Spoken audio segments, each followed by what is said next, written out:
Anthony Edwards, Danny, he's about to be one of those ones. He balled out. No, he's already one of those ones. Yeah, you're right. He is already one of those ones. 25 points against the New Orleans Pelicans. And what I really love about Anthony Edwards' games is the pride that he takes on the defensive side of the ball as well. We saw a couple really good defensive moments from him and the Timberwolves on Monday night as it took out the Boston Celtics, a matchup of two of the top teams in terms of defense and offense in the NBA. It was a lot of fun to watch. But it was also a lot of fun. It was to read these rankings that came out by ESPN, and it was a poll conducted by Tim Bontemps and a handful of other writers trying to figure out who are the top 25 players based on potential in the NBA that are under. Is that 25. what it said? It said based on potential? Yes, it said based on potential, because I already see your face. All right, here was the top 5. Number 1, Luka Dončić. Number 2, Anthony Edwards. Number 3, Victor Wembanyama. Number 4, Tyrese Halliburton. Number 5, Ja Morant. What's wrong with the list? A lot. If you're going strictly based off potential, then obviously Victor Wembanyama is number 1. 7'4", 19 years old with an upside of, sky's the limit. The moon. He has unbelievable potential. There is no limit. There is no limit there. So, but you can't make a list based off potential in my eyes. And in my opinion, for any of these lists, we cannot put any of these rookies on there unless they complete a full season in the NBA. Like we had Scoot Henderson above Russell Westbrook. We got Wembanyama in there. He does look good. That was like the top 100 rank. They put Scoot Henderson above him. Come on, man. So we just have these rookies. You can't put these rookies in here until they complete an NBA season. In my opinion, I don't think it's fair. You're putting a lot of pressure, and also you're discrediting guys that are putting work. Ain't nothing wrong with pressure, Daddy. Ain't nothing wrong with that. But for the more important part is you're discrediting the guys that have earned their spot to be in those places. Well, and the argument could be we saw what you got, and it's still not better than what the potential is of this guy. That's true. This guy being better than a guy that has actually made a staple of himself and put in work in this game for some of them decades. Some of these guys have done it for decades. All right. Putting some of these guys above top 75 guys. It's crazy. You can't tell. Yeah. So you're not talking about this.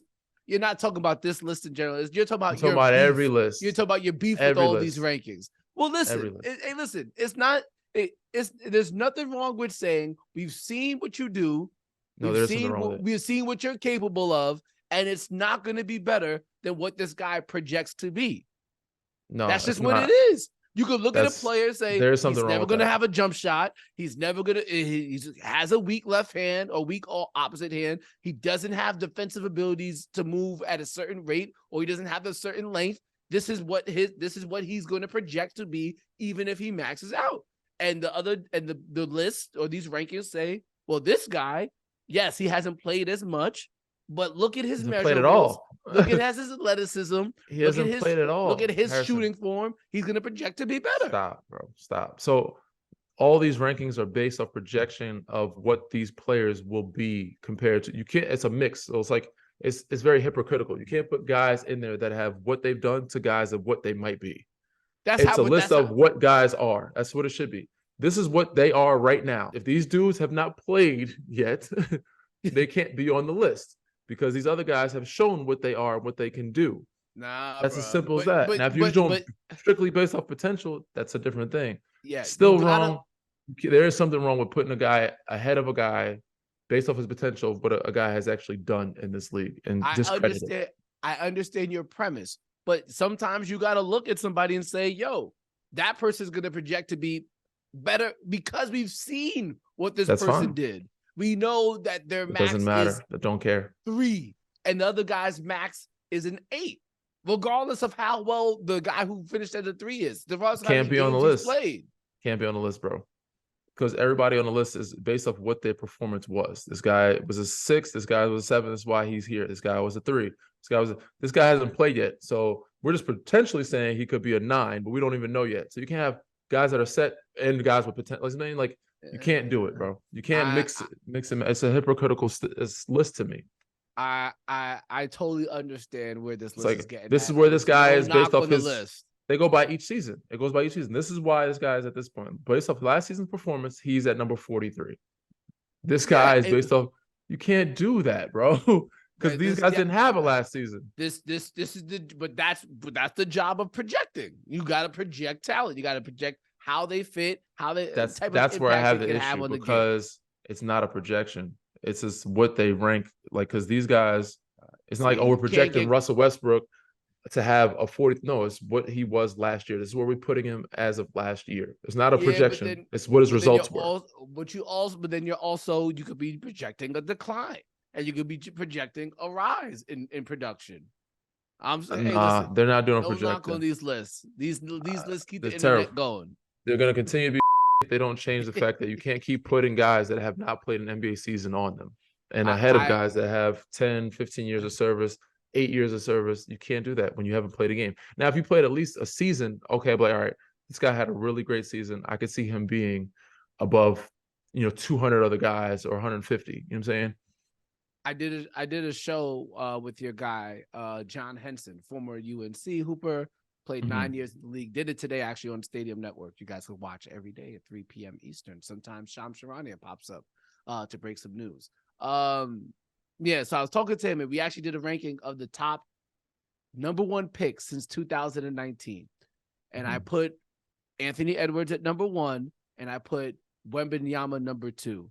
He's still since 2019. Since 2019. So you have Cade Cunningham is also there. Paolo Banchero is there. And Zion Williamson. So it's Zion, Anthony Edwards, Wemby, Cade Cunningham, and Paolo Banchero. And I had Anthony Edwards number 1. I had Wemby number 2, and I put I forget. I think it's a bad list. I put Banchero at number 5, and it's a bad list. I think the same vibe you're about to be on. It's a bad list. He put Wemby at number 5. I'm like, bro, I don't need to see 25 games or 50 games of Wembanyama to know he's a better number 1 pick than Cade Cunningham. No, you. What are we doing here? Yes, you do. Oh my God! Yes, you do. It's the former players who feel this way. Because you have to be able to played a couple years, and he actually averaged. He played 1 year. He didn't play last year. He played 1 year.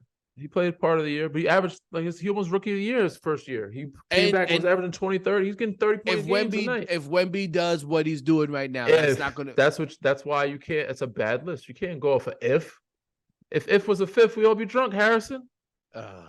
He's number 5, and Henson had it right. He knows the game, bro. You can't put guys ahead of guys that haven't played a full season. Yes, you need to see. You hoopers just feel a certain type of way. Yeah, it's just you guys are gatekeeping. You don't want to let the young bulls in. That's all that is. You don't want to let the young bulls in.